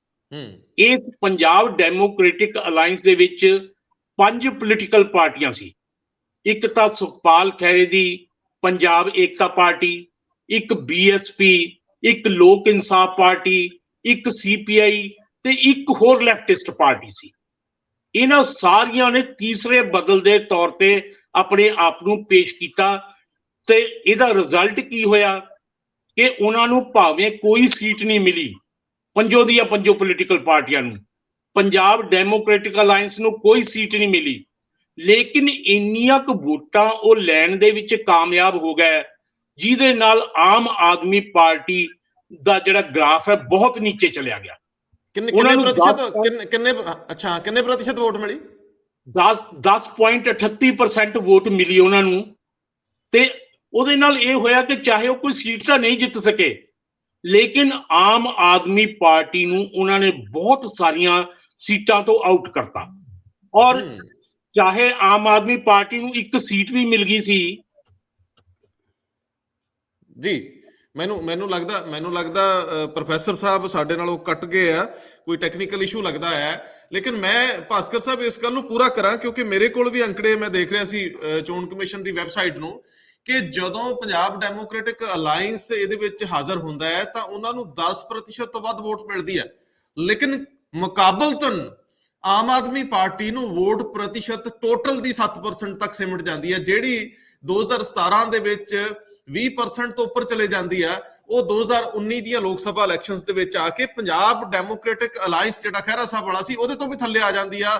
ਉਹਨਾਂ ਨੂੰ 10 ਮਿਲਦੀ, ਇਹਨਾਂ ਨੂੰ 7% ਮਿਲਦੀ ਹੈ। ਇਹਦਾ ਮਤਲਬ ਹੈ ਕਿ ਜੇ ਅੱਜ ਇਹਨੂੰ ਸੰਦਰਭ ਨੂੰ ਸੰਯੁਕਤ ਸਮਾਜ ਮੋਰਚੇ ਦੇ ਸੰਦਰਭ ਨਾਲ ਜੋੜ ਲਈਏ ਤਾਂ ਤੁਸੀਂ ਦੇਖੋ ਕਿ ਆਮ ਆਦਮੀ ਪਾਰਟੀ ਨੂੰ ਇੱਕ ਵੱਡਾ ਥ੍ਰੈਟ ਜ਼ਰੂਰ ਆ, ਜੇ ਪਿਛਲੇ ਅੰਕੜਿਆਂ ਦੇ ਲਿਹਾਜ਼ ਨਾਲ। ਲੇਕਿਨ ਜੇ ਅੱਜ ਦੇ ਲਿਹਾਜ਼ ਨਾਲ ਦੇਖੀਏ, ਸਥਿਤੀ ਕੁਝ ਵੀ ਹੋ ਸਕਦੀ ਹੈ, ਇਹ ਬਦਲ ਵੀ ਸਕਦੇ ਆ। ਪੰਜਾਬ ਹਮੇਸ਼ਾ ਬਦਲਾਅ ਲਈ ਤੁਰਦਾ ਰਿਹਾ। ਪੰਜਾਬ ਦੇ ਵਿੱਚ ਹਮੇਸ਼ਾ ਐਕਸਪੈਰੀਮੈਂਟ ਹੁੰਦਾ ਹੈ। ਲੋਕ ਸਭਾ ਔਰ ਵਿਧਾਨ ਸਭਾ ਦੀਆਂ ਸੀਟਾਂ ਦੇ ਜਿਹੜੇ ਨਤੀਜੇ ਹੁੰਦੇ ਆ ਬਿਲਕੁਲ ਇੱਕ ਦੂਜੇ ਨੂੰ ਵੱਖਰੇ ਵੀ ਹੋ ਜਾਂਦੇ ਆ। ਇੱਥੇ ਦ੍ਰਿਸ਼ ਵੱਖਰਾ ਹੁੰਦਾ, ਇੱਥੇ ਲੜਾਈਆਂ ਵੱਖਰੀਆਂ ਹੁੰਦੀਆਂ, ਇੱਥੇ ਚੋਣ ਮਾਹੌਲ ਵੱਖਰਾ ਹੁੰਦਾ। ਇੱਥੇ ਲੋਕਲ ਸਰਕਾਰ ਚੁਣੀ ਜਾਂਦੀ ਆ, ਉੱਥੇ ਉਦੋਂ ਸੈਂਟਰ ਦਾ ਮੂਡ ਵੀ ਦੇਖਿਆ ਜਾਂਦਾ ਕਿ ਸੈਂਟਰ ਲਈ ਕਿਸ ਤਰ੍ਹਾਂ ਦੇ ਮਾਹੌਲ ਆ। ਹਾਲਾਂਕਿ ਪੰਜਾਬ ਨਾਬਰ ਰਿਹਾ, ਖਾਸ ਤੌਰ ਤੇ ਕੇਂਦਰ ਦੇ ਹਾਕਮਾਂ ਦੇ ਖਿਲਾਫ ਹੀ ਭੁਗਤਦਾ ਰਿਹਾ। ਜਿਹਦੀ ਸੱਤਾ ਉੱਤੇ ਹੁੰਦੀ ਆ ਉਹਦੇ ਖਿਲਾਫ ਬਹੁਤੀ ਵਾਰੀ ਇਹ ਚਲੇ ਜਾਂਦੇ ਆ। ਨਰਿੰਦਰ ਮੋਦੀ ਦੀ ਸਰਕਾਰ ਬਣਨੀ ਸੀ, ਅਰੁਣ ਜੇਟਲੀ ਅੰਮ੍ਰਿਤਸਰ ਤੋਂ ਹਾਰ ਕੇ ਕੈਪਟਨ ਅਮਰਿੰਦਰ ਸਿੰਘ ਹੀਰੋ ਬਣਾਤੇ ਪੰਜਾਬ ਦੇ ਲੋਕਾਂ ਨੇ। ਤੁਸੀਂ ਦੇਖਦੇ ਹੀ ਹੋ ਇਹ ਸਾਰੀਆਂ ਚੀਜ਼ਾਂ ਇੰਜ ਹੀ ਵਾਪਰਦੀਆਂ। ਸਾਡੇ ਨਾਲ ਪ੍ਰੋਫੈਸਰ ਸਾਹਿਬ ਆ ਤੇ ਗਏ ਆ, ਤੁਸੀਂ ਇੱਥੇ ਆਪਣੀ ਗੱਲ ਰੱਖੋ ਨਜ਼ਰ। ਮੈਂ ਚਾਹੂੰਗਾ ਭਾਸਕਰ ਸਾਹਿਬ। ਦੇਖੋ, ਸਭ ਤੋਂ ਵੱਡੀ ਗੱਲ ਹੈਗੀ ਹੈ, ਜਦ ਅਸੀਂ ਇਸ ਡਾਟਾ ਨੂੰ ਦੇਖਦੇ ਹਾਂ ਤੇ ਉਹਦੇ ਵਿੱਚ ਕੋਈ ਦੋ ਰਾਏ ਨਹੀਂ ਕਿ 2014 ਦੇ ਵਿੱਚ ਆਮ ਆਦਮੀ ਪਾਰਟੀ ਬੜਾ ਵਧੀਆ ਪਰਫਾਰਮ ਕਰਦੀ ਹੈ।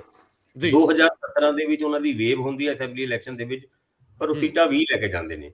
ਵੋਟ ਪ੍ਰਤੀਸ਼ਤ 20-25% ਜ਼ਰੂਰ ਰਹਿੰਦੀ ਉਹਨਾਂ ਦੀ, ਪਰ ਅਕਾਲੀ ਦਲ 30% ਤੋਂ ਵੀ ਵੱਧ ਵੋਟਾਂ ਲੈ ਕੇ ਸਿਰਫ 14 ਸੀਟਾਂ ਤੇ ਸਿਮਟ ਕੇ ਰਹਿ ਜਾਂਦਾ। ਹੁਣ ਗੱਲ ਹੈ ਕਿ ਦਿੱਲੀ ਦੀ ਗੱਲ ਵੀ ਕਰੀਏ ਤੇ ਦਿੱਲੀ ਵਿੱਚ ਇੱਕ ਵਾਰ ਆਮ ਆਦਮੀ ਪਾਰਟੀ 70 ਵਿੱਚੋਂ 67 ਸੀਟਾਂ ਲੈ ਜਾਂਦੀ ਹੈ। ਉਸ ਤੋਂ ਕੁਝ ਮਹੀਨਿਆਂ ਬਾਅਦ ਪਾਰਲੀਮੈਂਟਰੀ ਦੀ ਚੋਣਾਂ ਹੁੰਦੀ ਹੈ, ਉੱਥੋਂ 7 ਸੀਟ ਦਿੱਲੀ ਦੀ ਉਹ ਬੀਜੇਪੀ ਲੈ ਜਾਂਦੀ ਹੈ। ਯਾਨੀ ਕਿਸੇ ਨਾ ਕਿਸੇ ਜਗ੍ਹਾ ਜਿਹੜਾ ਬਿਹੇਵੀਅਰ ਹੈ ਕੌਨਸਟੀਟੂਐਂਸੀਜ਼ ਦਾ ਜਾਂ ਸੂਬਿਆਂ ਦਾ ਜਾਂ ਇਲੈਕਟੋਰੇਟਸ ਦਾ, ਉਹ ਉਸ ਇਲੈਕਸ਼ਨ ਦੇ ਵਿੱਚ ਕੁਝ ਵੱਖਰਾ ਹੁੰਦਾ ਜਦ ਉਹ ਪਾਰਲੀਮੈਂਟ ਵਾਸਤੇ ਹੁੰਦੇ, ਔਰ ਅਸੈਂਬਲੀ ਇਲੈਕਸ਼ਨ ਦੇ ਵਿੱਚ ਉਹਨਾਂ ਦਾ ਬਿਹੇਵੀਅਰ ਬਿਲਕੁਲ ਅਲੱਗ ਤਰੀਕੇ ਦਾ ਪਾਇਆ ਜਾਂਦਾ ਹੈ। ਕੋਈ ਨਵੀਂ ਗੱਲ ਨਹੀਂ ਹੈ। ਹੁਣ ਅੱਜ ਦੀ ਸਥਿਤੀ ਦੇ ਵਿੱਚ ਅਸੀਂ ਜਦ ਕਿਸਾਨ ਜਿਹੜਾ ਸੰਯੁਕਤ ਸਮਾਜ ਮੋਰਚੇ ਦੀ ਐਂਟਰੀ ਨੂੰ ਦੇਖਦੇ ਹਾਂ ਤੇ ਕਈ ਵਾਰ ਸਾਨੂੰ ਇਹ ਲੱਗਦਾ ਹੈ ਕਿ ਵੀ ਇਹ ਤੇ ਬੜਾ ਵੱਡਾ ਹੁੰਗਾਰਾ ਮਿਲਣਾ ਇਹਨਾਂ ਨੂੰ, ਕਿਉਂਕਿ ਅਸੀਂ ਕਿਸਾਨ ਅੰਦੋਲਨ ਦੇਖਿਆ ਹੋਇਆ। ਕਿਸਾਨ ਅੰਦੋਲਨ ਦੇ ਵਿੱਚ ਉਹ ਇਤਿਹਾਸਿਕ ਜਿੱਤ ਵੀ ਦੇਖੀ ਹੋਈ ਹੈ।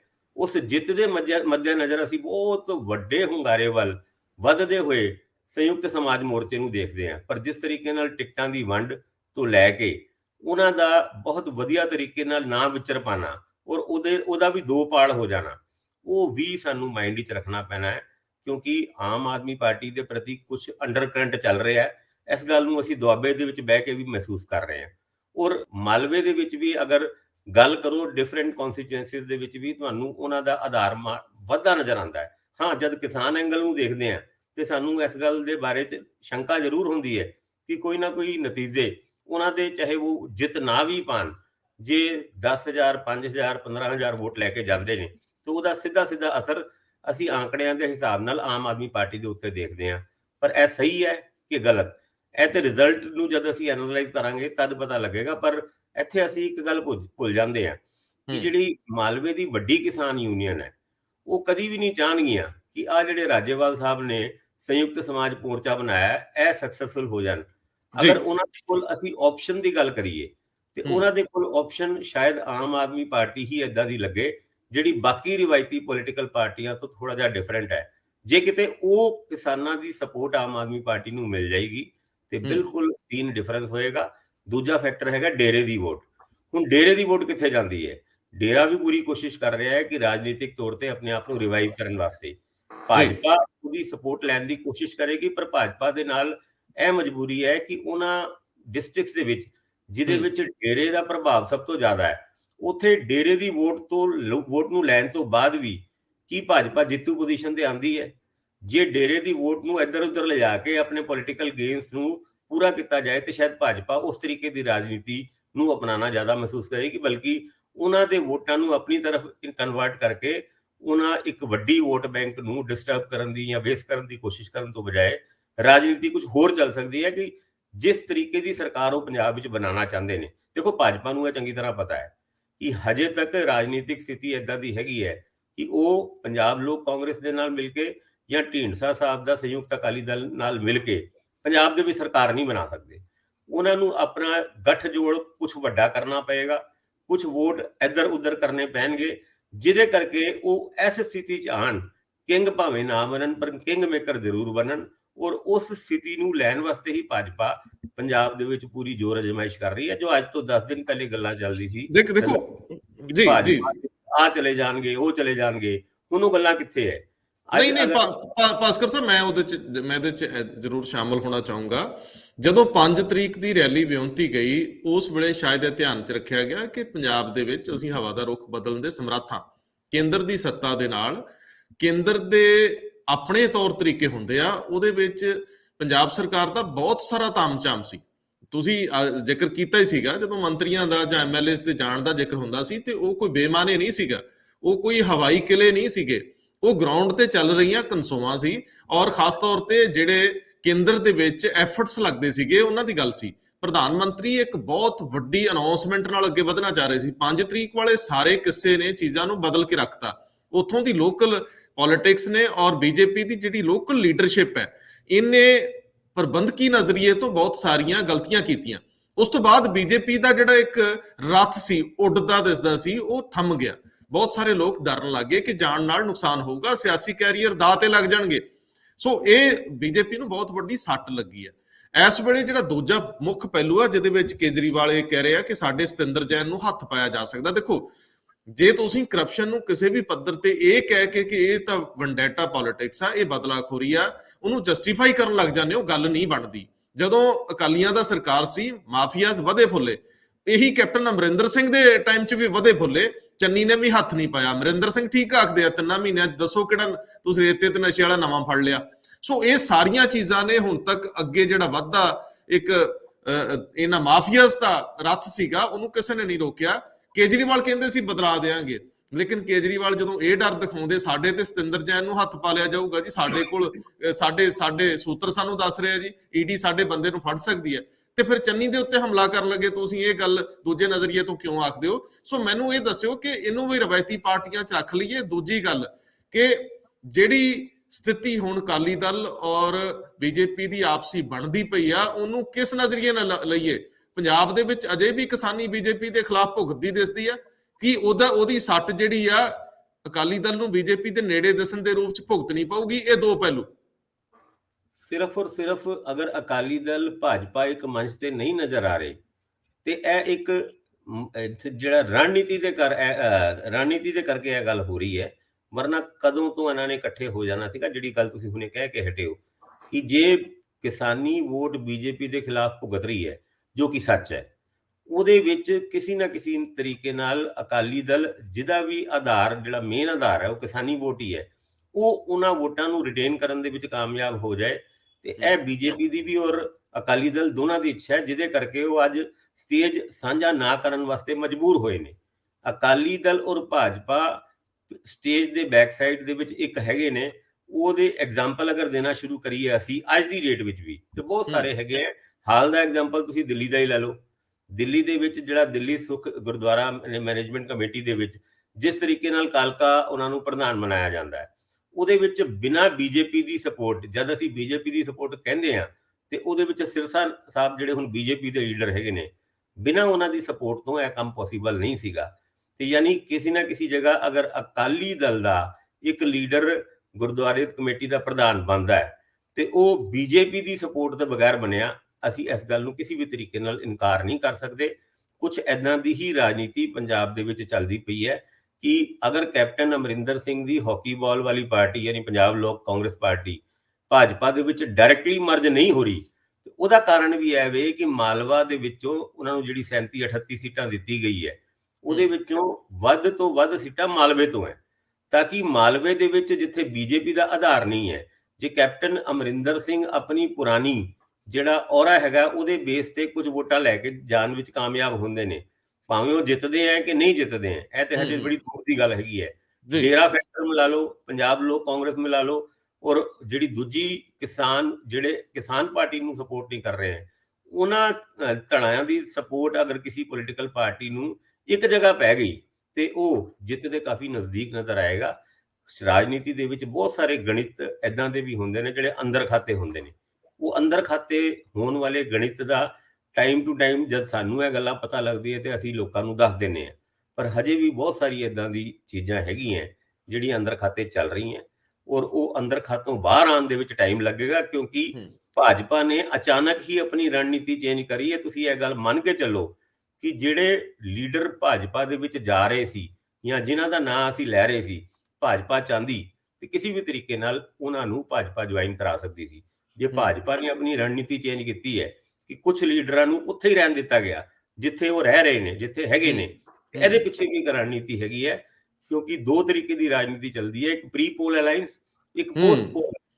ਜੇ ਪੋਸਟ ਪੋਲ ਅਲਾਈਅੰਸ ਦੇ ਵਿੱਚ ਉਹ ਲੀਡਰ ਜਿਨ੍ਹਾਂ ਨੂੰ ਭਾਜਪਾ ਪ੍ਰੀ ਪੋਲ ਅਲਾਈਅੰਸ ਦੇ ਵਿੱਚ ਲੈ ਲੇ ਤੇ ਉਹਨਾਂ ਨੂੰ ਸ਼ਾਇਦ ਬਾਅਦ ਚੋਂ ਫਾਇਦਾ ਜ਼ਿਆਦਾ ਹੁੰਦਾ ਕਿ ਏਦਾਂ ਦੇ ਕੋਈ MP MLA ਜਾਂ ਹੋਰ ਲੀਡਰ ਜਿਨ੍ਹਾਂ ਦੇ ਪਿੱਛੇ 5 7 8 MLA ਹੋਣ, ਤੇ ਬਾਅਦ ਚੋਂ ਤੁਹਾਨੂੰ ਖੁਦ ਹੀ ਸਮਝਦਾਰ ਹੋ ਕਿ ਕਿੰਨਾ ਕੁ ਫਾਇਦਾ ਹੋ ਸਕਦਾ ਹੈ ਕਿ ਫਿਲਹਾਲ ਉਹ ਦੂਜੀ ਪਾਰਟੀ 'ਚ ਰਹਿ ਕੇ ਆਪਣੇ ਇੱਕ ਗੁੱਟ ਬਣਾ ਕੇ MLA ਨੂੰ ਜਿਤਾਏ ਤੇ ਬਾਅਦ ਚੋਂ ਸਾਡੀ ਝੋਲੀ 'ਚ ਆ ਜਾਏ। ਐਸੋ ਦਾ ਮੈਨੂੰ ਲੱਗਦਾ ਨਹੀਂ ਕਿਸੇ ਵੀ ਪੋਲੀਟੀਸ਼ੀਅਨ ਨੂੰ ਜਾਂ ਕਿਸੇ ਵੀ ਪੋਲੀਟੀਕਲ ਪਾਰਟੀ ਨੂੰ ਕੋਈ ਮਾੜਾ ਲੱਗੇ। ਬਿਲਕੁਲ, ਜਦੋਂ ਕੈਪਟਨ ਅਮਰਿੰਦਰ ਸਿੰਘ ਕਹਿੰਦੇ ਨਾ ਕਿ ਬੀਜੇਪੀ ਕੋਲ ਤੇ ਪ੍ਰਧਾਨ ਮੰਤਰੀ ਸਾਹਿਬ ਕੋਲ 7 ਸਾਲ ਪਏ ਆ, 2 ਆ ਜਿਹੜੇ 24 ਤੱਕ ਤੇ 5 ਅੱਗੇ, ਉਹ ਕਹਿੰਦੇ ਹੋਰ ਕੋਈ ਨਹੀਂ, ਉਹ ਆਉਣਗੇ ਜੀ ਪਤਾ ਸਾਨੂੰ। ਸੋ ਇਹ 7 ਸਾਲ ਦੀ ਸਿਖਰਲੀ ਸੱਤਾ ਜਿਹੜੀ ਤਕੜੀ ਪਾਵਰ ਆ, ਉਹਦੇ ਨਾਲ ਕਹਿੰਦੇ ਜੀ ਸਾਰੇ ਜੁੜਨਾ ਹੀ ਚਾਹੁੰਦੇ ਹੁੰਦੇ, ਤੇ ਮੈਂ ਵੀ ਕਿਹਾ ਜਾਓ ਜੁੜ ਜਾਓ। ਇਹ ਅਮਰਿੰਦਰ ਸਿੰਘ ਕਹਿੰਦੇ, ਕੌਣ ਕਹਿੰਦਾ ਹੁੰਦਾ ਜਾਓ ਜੁੜ ਜਾਓ? ਜੁੜਨਾ ਤੇ ਬੰਦਾ ਆਪ ਹੀ ਧੁਰੇ ਨਾ ਚਾਹੁੰਦਾ, ਬਾਕੀ ਤੇ ਆਪਣੇ ਧੁਰੇ ਦੁਆਲੇ ਘਮਾਉਣਾ ਚਾਹੁੰਦਾ। ਇੰਜ ਹੀ ਹੋਇਆ, ਸਦਾ ਇੰਜ ਹੋਇਆ। ਪਰ ਦਿਲਚਸਪ ਆ ਕਿ ਮਨਜਿੰਦਰ ਸਿੰਘ ਸਿਰਸਾ ਨੇ ਦਮ ਦਿਖਾਇਆ ਦਿੱਲੀ 'ਚ। ਸੁਣਿਆ ਜਿਹੜੇ Bhundar Sahib, Sardar Balwinder Singh Bhundar, senior Akali Dal, Shiromani Akali Dal Badal, senior leader, senior Akali Dal ਨਹੀਂ, ਸੀਨੀਅਰ ਲੀਡਰ, ਉਹ ਔਰ ਸਰਦਾਰ ਸਿਕੰਦਰ ਸਿੰਘ ਮਲੂਕਾ ਦੋਵੇਂ ਉੱਥੇ ਬੈਠੇ ਸੀਗੇ। ਉੱਥੇ ਕਹਿੰਦੇ ਗੱਲਬਾਤ ਪੂਰੀ ਤੇਜ਼ੀ ਨਾਲ ਚੱਲਦੀ ਰਹੀ, ਕਈ ਜਮਾ ਜੋੜ ਹੋਏ, ਲੇਕਿਨ ਮਨਜਿੰਦਰ ਸਿੰਘ ਸਿਰਸਾ ਨਾਲ ਜੁੜੇ ਮੈਂਬਰ ਟੁੱਟੇ ਨਹੀਂ ਅਖੀਰ ਤੱਕ। ਅਖੀਰ ਦੇ ਵਿੱਚ ਸ਼ਾਇਦ ਮਨਜਿੰਦਰ ਸਿੰਘ ਸਿਰਸਾ ਇਸ ਚੀਜ਼ ਦੇ ਵਿੱਚ ਕਾਮਯਾਬ ਹੋਏ ਕਿ ਦਿੱਲੀ ਦੀ ਪੋਲਿਟਿਕਸ ਅਜੇ ਵੀ ਉਹਨਾਂ ਹੀ ਰਾਵਾਂ ਤੇ ਆ ਜਿਨ੍ਹਾਂ ਦੇ ਵਿੱਚ ਪਹਿਲਾਂ ਸੀਗੀ। ਇੱਥੇ ਅਕਾਲੀ ਦਲ ਨੂੰ ਕਿੰਨਾ ਬੈਨੀਫਿਟ ਹੋਇਆ, ਨਿੱਜੀ ਤੌਰ ਤੇ ਮਨਜਿੰਦਰ ਸਿੰਘ ਸਿਰਸਾ ਨੂੰ ਲਾਭ ਹੋਇਆ, ਜਾਂ ਸਰਨਾ ਔਰ ਜੀਕੇ ਆਪਣੇ ਧੜੇ ਨੂੰ ਵੀ ਕਾਇਮ ਰੱਖਣ 'ਚ ਸਫਲ ਹੋ ਗਏ? ਕਿਉਂਕਿ ਜੇ ਇਹ ਮਰਜਰ ਹੁੰਦਾ, ਜੇ ਆਪਸ ਵਿੱਚ ਮਿਲ ਜਾਂਦੇ, ਦਿੱਲੀ ਦੀ ਰਾਜਨੀਤੀ ਕਿਸੇ ਹੋਰ ਦਿਸ਼ਾ 'ਚ ਚਲੇ ਜਾਣੀ ਸੀਗੀ। ਲੇਕਿਨ ਇਹਦਾ ਆਉਂਦੇ ਦਿਨਾਂ ਦੀ ਪੰਜਾਬ ਦੀ ਰਾਜਨੀਤੀ 'ਚ ਜਦੋਂ ਇਲੈਕਸ਼ਨ ਹੋ ਚੁੱਕੀ ਹੋਊਗੀ, ਨਤੀਜੇ ਆ ਚੁੱਕੇ ਹੋਣਗੇ, ਉਦੋਂ ਫਿਰ ਕਿਹੋ ਜੀ ਰਾਜਨੀਤੀ ਅੱਗੇ ਵੱਧਦੀ ਆ ਇਹ ਵੀ ਦੇਖਣਾ ਹੋਊਗਾ। ਕਿਉਂਕਿ ਢੀਂਡਸਾ ਸਾਹਿਬ ਅਕਾਲੀ ਦਲ ਨੂੰ ਛੱਡ ਕੇ ਬਾਹਰ ਹੋਏ, ਹੁਣ ਜੇਕਰ ਉਹ ਬੀਜੇਪੀ ਦੇ ਨਾਲ ਰਲ ਕੇ ਫਿਰ ਬਾਦਲਕਿਆਂ ਦੇ ਨਾਲ ਬੈਠੇ ਨਜ਼ਰ ਆਉਂਦੇ ਆ, ਇਹ ਵੀ ਵੱਖਰੀ ਤਰ੍ਹਾਂ ਦੀ ਰਾਜਨੀਤੀ ਹੋਊਗੀ। ਜੇ ਤੁਸੀਂ ਵੱਖਰੇ ਹੋ ਕੇ ਵੀ ਇਕੱਠੇ ਹੋ ਜਾਓ ਵਾਇਆ ਮੀਡੀਆ। ਬਹੁਤ ਸਾਰੇ ਸਵਾਲ ਨੇ ਜਿਨ੍ਹਾਂ ਦੇ ਜਵਾਬ ਸਮੇਂ ਨੇ ਦੇਣੇ ਨੇ, ਤੇ ਸਮੇਂ ਦੀ ਗਰਭ ਦੇ ਵਿੱਚ ਬਹੁਤ ਕੁਝ ਪਲਦਾ ਰਹਿੰਦਾ ਹੈ। ਉਹ ਕਦੋਂ ਪੁਖਤਾ ਹੋ ਕੇ ਬਾਹਰ ਨਿਕਲਦਾ, ਇਹ ਹੁਣ ਨਤੀਜਿਆਂ ਦੇ ਰੂਪ ਚ ਆਊਗਾ। ਲੇਕਿਨ ਅਸੀਂ ਪ੍ਰੋਫੈਸਰ ਜਮਸ਼ੀਦ ਅਲੀ ਖਾਨ ਨੂੰ ਅਗਲੇ ਸੈਗਮੈਂਟ 'ਚ ਨਾਲ ਲਵਾਂਗੇ। ਬਹੁਤ ਸਾਰੇ ਅੰਕੜੇ, ਦਿਲਚਸਪ ਅੰਕੜੇ ਜਿਹੜੇ ਪਿਛਲੀਆਂ ਕਈ ਇਲੈਕਸ਼ਨਸ ਦੇ ਨੇ, ਜਿਨ੍ਹਾਂ ਦੇ ਵਿੱਚ ਸਾਡੀਆਂ ਸ਼੍ਰੇਣੀਆਂ ਨੇ, ਦਲਿਤ ਨੇ, ਜੱਟ ਨੇ, ਹਿੰਦੂ ਨੇ, ਈਸਾਈ ਨੇ, ਹੋਰ ਵੀ ਬਹੁਤ ਸਾਰੀਆਂ ਧਿਰਾਂ ਨੇ ਜਿਹੜੀਆਂ ਅਣਗੌਲੀਆਂ ਕਰਦੇ ਨੇ। ਵਪਾਰੀਆਂ ਦੀ ਆਪਣੀ ਧਿਰਾ, ਬਿਜ਼ਨਸਮੈਨਾਂ ਦੀ ਆਪਣੀ ਧਿਰਾ, ਆੜਤੀਆਂ ਦੀ ਆਪਣੀ ਧਿਰਾ। ਬਹੁਤ ਸਾਰੇ ਸਵਾਲ ਆ, ਇਹਨਾਂ ਸਾਰੇ ਸਵਾਲਾਂ ਨੂੰ ਐਡਰੈਸ ਕਰਨ ਦੀ ਕੋਸ਼ਿਸ਼ ਕਰਾਂਗੇ। ਬੜੇ ਦਿਨ ਪਏ ਆ, ਪੂਰਾ ਗੇਮ ਭਖਾ ਕੇ ਖੇਡਾਂਗੇ, ਲੇਕਿਨ ਸਟਾਈਲ ਆਪਣਾ ਆਪਣਾ ਹੁੰਦਾ। ਕਈ ਵਾਰੀ ਤੁਸੀਂ ਸਟਾਈਲ ਛੱਡ ਕੇ ਦੌੜਨ ਦੀ ਕੋਸ਼ਿਸ਼ ਕਰਦੇ ਹੋ, ਸਵਾਦ ਨਹੀਂ ਆਉਂਦਾ, ਥੱਕ ਜਾਂਦੇ ਹੋ, ਕਦੇ ਸਾਹ ਵੀ ਚੜ ਜਾਂਦਾ ਕੈਪਟਨ ਅਮਰਿੰਦਰ ਸਿੰਘ ਵਾਂਗ। ਤੇ ਪਰ ਵੈਸੇ ਐਕਸਰਸਾਈਜ਼ ਕਰਦੇ ਰਹਿਣਾ ਚਾਹੀਦਾ, ਪਿੰਨੀਆਂ ਪੁੰਨੀਆਂ ਘੱਟ ਖਾਇਆ ਕਰੋ। ਬਹੁਤੇ ਪੰਜਾਬੀ ਦਿਲ ਦੇ ਰੋਗ ਲਵਾ ਕੇ ਬਹਿ ਜਾਂਦੇ ਸਵਾਦ ਦੇ ਚੱਕਰ 'ਚ। ਭਾਸਕਰ ਸਾਹਿਬ, ਅਸੀਂ ਕਿਹੜੀਆਂ ਗੱਲਾਂ 'ਚ ਤੁਰ ਪੈਂਦੇ ਆ? ਬਹੁਤ ਮਿਹਰਬਾਨੀ, ਬਹੁਤ ਧੰਨਵਾਦ। ਧੰਨਵਾਦ ਜੀ।